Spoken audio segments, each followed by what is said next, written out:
Ang mahigit 1 tonelada ng carrots na karga ng truck na ito, sayang at itinapon na lang. Sabi na uploading na si Ronibert Anungo Lindawan, hindi na raw kasi nabili ang mga carrots dahil sa oversupply ng gulay sa Benguet.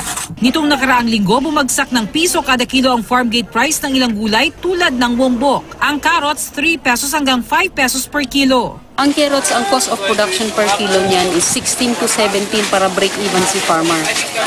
Binasura, di siyempre nalugi siya. Pag binenta man yun ng 5 pesos, lugi pa rin siya. Ramdam naman ang pagbaba ng presyo dito sa Metro Manila. Ang repolyo, 40 pesos lang kada kilo.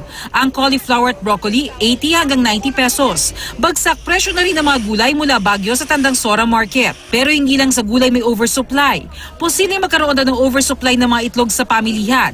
Resulta ng sobrang supply ng manok. Ayon kay Gregorio Sandiego, chairman ng United Broiler Raisers Association o UBRA. Dahil mahirap na magbenta na itlog, posible na yung mga matatandang layer, pinebenta na nila.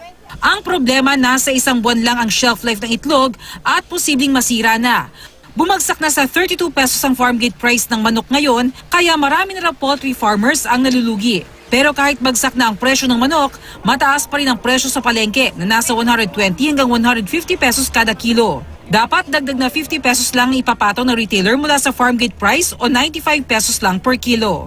Hindi pa kaya, hindi ganun ang bigay sa amin ng mga dealer. For sure, ang bababa dyan sa farm gate. Kasi alam mo naman yung ating mga retail, hindi naman elastic ang presyo niyan .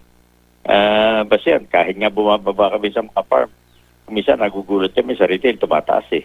Sabi ni Sandiego, marami nang tumigil sa pag-aalaga ng manok at marami ang mawawalan ng kabuhayan kung patuloy na babagsak ang presyo. Kaya sana raw ipahinto muna ng Department of Agriculture ang pagpapasok ng imported na manok. Sinusubukan pa namin kunin ang panig ng DA ukol dito. Bernadette Reyes, Nakatutok, 24 Oras.